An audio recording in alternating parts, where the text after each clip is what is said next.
Hello दोस्तों, आज मैं आपको स्कूल की प्रेम कहानी का दूसरा भाग सुनाऊंगा।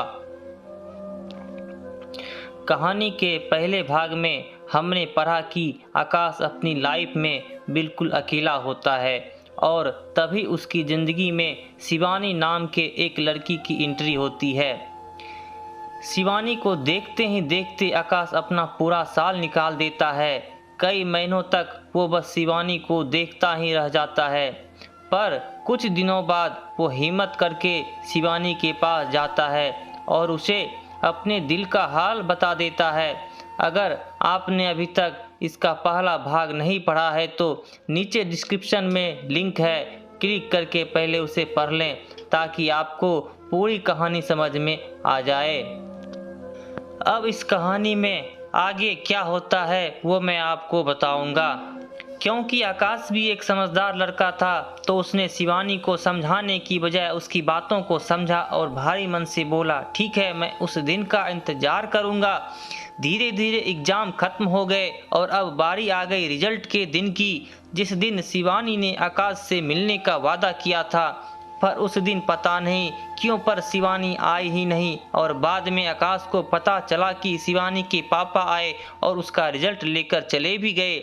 उस दिन मानो आकाश के ऊपर दुखों का पहाड़ टूट पड़ा हो, क्योंकि जिस दिन का इंतजार आकाश इतने समय से कर रहा था वो दिन आया ही नहीं, या यूं कह लो कि कब आकर चला गया पता ही नहीं चला।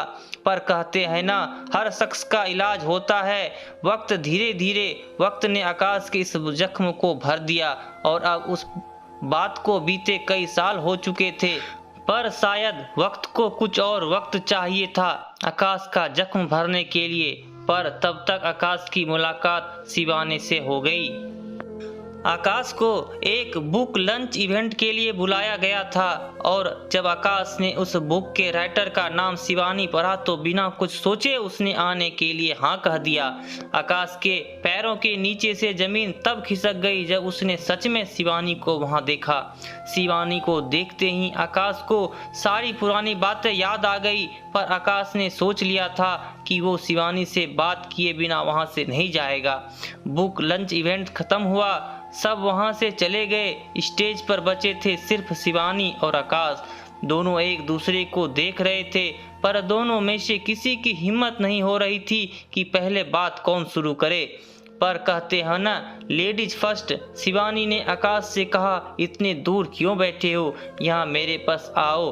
आकाश ना चाहते हुए भी शिवानी के पास वाली चेयर पर जाकर बैठ गया।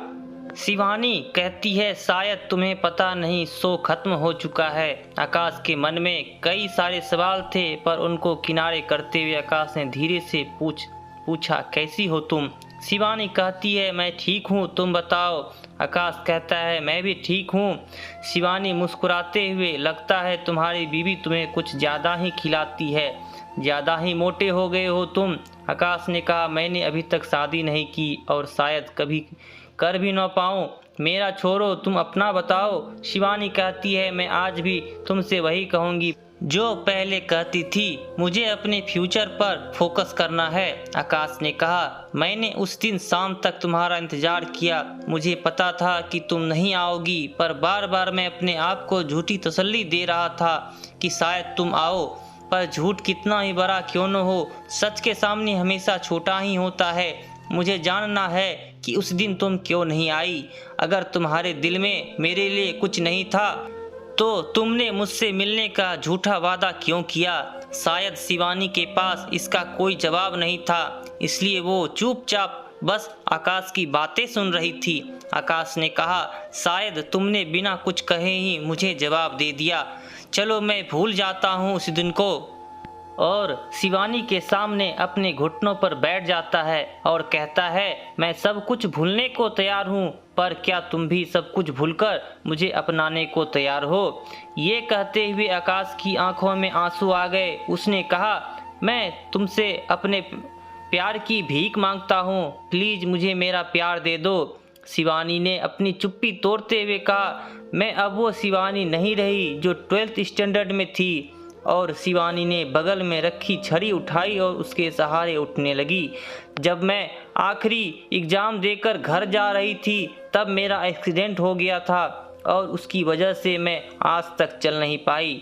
अगर मैं चाहती तो उस दिन भी तुमसे मिलने आ सकती थी, पर शायद मुझे तुम्हारा जवाब पता था, इसलिए मैं वहाँ नहीं आई।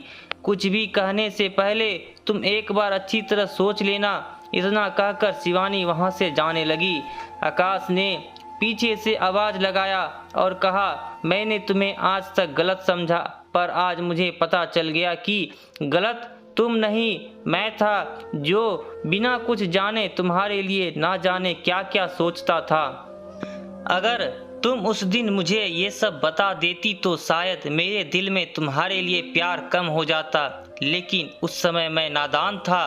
पर आज नहीं, मैं अपने पूरे होशो हवास में तुमसे अपने प्यार का इजहार करता हूँ।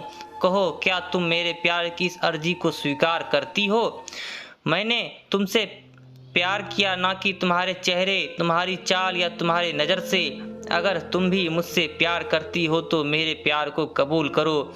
मैं तुमसे शादी करना चाहता हूँ, क्या तुम मुझसे शादी करोगी? शिवानी पीछे पलटती है और कहती है, मुझे मंजूर है तुम्हारे प्यार की अर्जी। हाँ, मैं तुमसे शादी करने के लिए तैयार हूँ।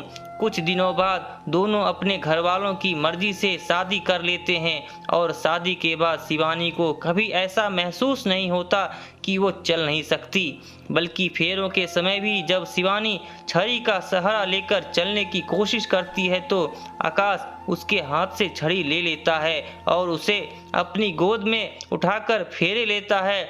दोनों खुशी खुशी रहने लगते हैं। एक दिन जब आकाश अलमारी से अपने कपड़े निकाल रहा होता है तो अलमारी में से एक कॉपी गिर जाती है। आकाश उसे उठाता है और खोलकर देखता है। फिर वो शिवानी को आवाज़ देकर अपने पास बुलाता है और उसे वो कॉपी दिखाते हुए कहता है, ये तुम्हारे पास कहाँ से आई? पता है मैंने इसे कितना ढूंढा। शिवानी ने मुस्कुराते हुए कहा, याद करो जब हम कॉलेज में थे और मैं नोट्स मांगने आई तो तुमने उसकी जगह ये दे दिया था। वो कुछ और नहीं बल्कि शिवानी के स्केचेस की कॉपियाँ होती हैं जो आकाश ने गर्मियों की छुट्टियों में बनाई थी। आकाश ने कहा, अगर मैंने ये तुम्हें गलती से दे दिया था तो तुमने मुझे इसे लौटाया क्यों नहीं? शिवानी कहती है, क्योंकि जब मैंने इसे देखा तो ये मुझे काफ़ी पसंद आए और मुझे नहीं पता था कि हम दोबारा कभी मिल पाएंगे कि नहीं, इसलिए मैंने इसे तुम्हारी याद बहुत संभाल कर रखा था। आकाश शिवानी की तरफ देखता है और कहता है, इसका मतलब तुम भी मुझसे 12th स्टैंडर्ड से ही प्यार करती थी। इस कहानी में बस इतना ही दोस्तों। आपको आज का पार्ट और पूरी कहानी पसंद आई होगी। अगर ये कहानी आपकी ज़िंदगी से कुछ मिलती जुलती हो तो हमें कमेंट्स करके ज़रूर बताइए। पहले भाग की तरह इस भाग को भी अपना प्यार दें। अपनी फैमिली और फ्रेंड्स के साथ इस कहानी को शेयर करें। मिलते हैं ऐसी ही कमाल की अगली कहानी के साथ। तब तक अपना ख्याल रखें। अपनी ज़िंदगी से कीमती समय निकालकर इस कहानी को पढ़ने के लिए आपका दिल से धन्यवाद। आपको यदि ये कहानी पसंद आई हो तो मेरे चैनल को सब्सक्राइब करें और बेल आइकन को ऑल पर क्लिक करके रख दें ताकि समय समय पर नोटिफिकेशन आपको प्राप्त होती रहे। धन्यवाद।